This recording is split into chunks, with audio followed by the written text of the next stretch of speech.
Hey everyone, welcome to our channel where you can only get effective and current online updates. Today, we'll be discussing with you Asajj Ventress, Life and Death Explained. Don't forget to like, follow, and subscribe to this channel, and kindly hit the bell so that you can be notified when we release a new video. Thanks.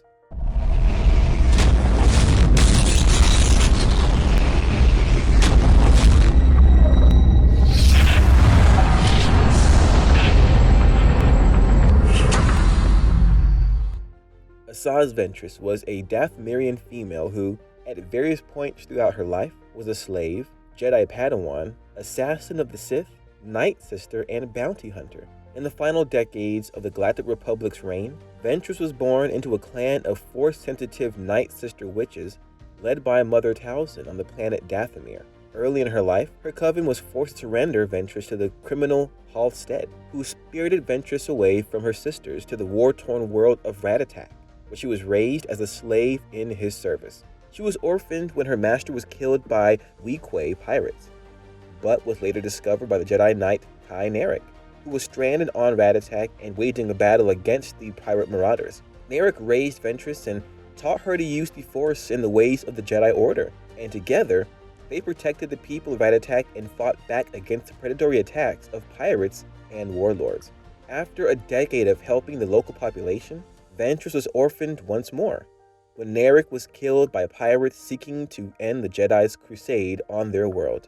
Enraged by the loss and bereft of guidance, Ventress embraced the dark side of the Force, deposing the local warlords and ruling in their stead. She was eventually discovered by the Sith Lord Count Dooku, and fell under his guidance and tutelage as a dark acolyte and aspiring apprentice.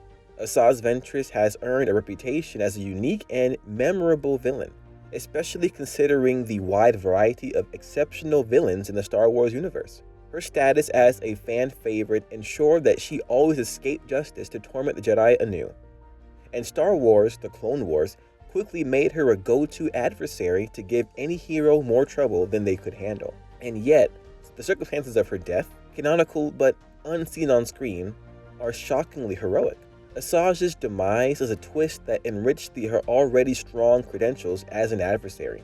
Asajj Ventress met her end in the novel Dark Disciple by Christie Golden, part of the canonical Clone Wars Legacy project, which entailed unproduced scripts or unfinished episodes of the Clone Wars, and resulted in the development of Star Wars The Bad Batch, among others.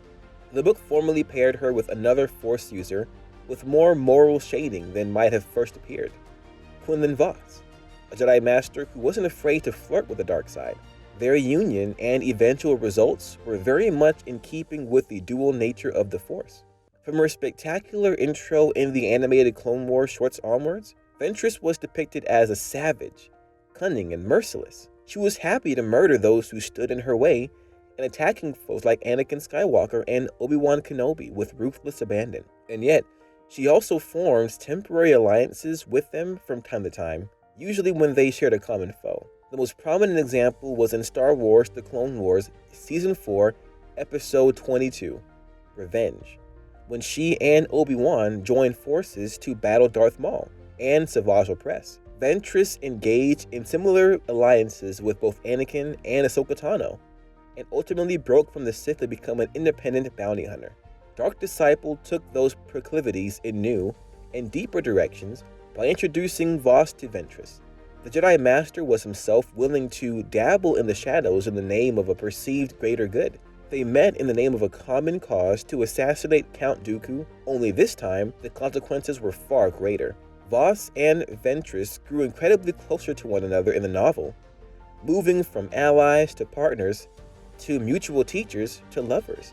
In the process, Ventress seemingly seduced Vos to the dark side, with a convincing argument that he simply won't be able to kill Dooku without the abilities she can teach him. But in the process, Ventress fell in love with him, and in the climactic battle with Dooku, she threw herself in front of a Force lightning attack to save Vos's life.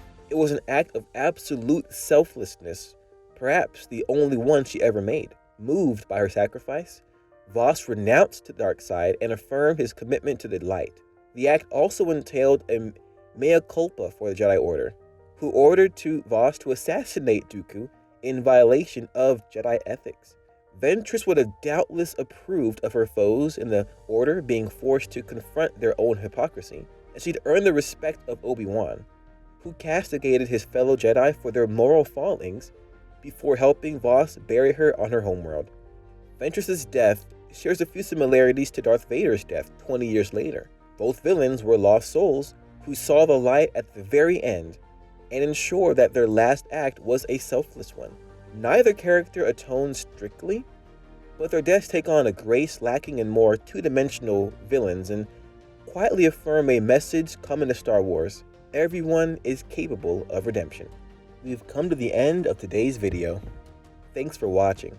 If you enjoyed this video, we're sure that you would like to watch more related videos from our channel. So don't forget to like, follow, and subscribe to this channel, and kindly hit the bell so that you will be notified when we release a new video. Thanks. And don't forget, from our channel alone, you can get effective and current online updates. So stay tuned for more of our videos, and don't forget to follow our channel and subscribe. Thanks to you.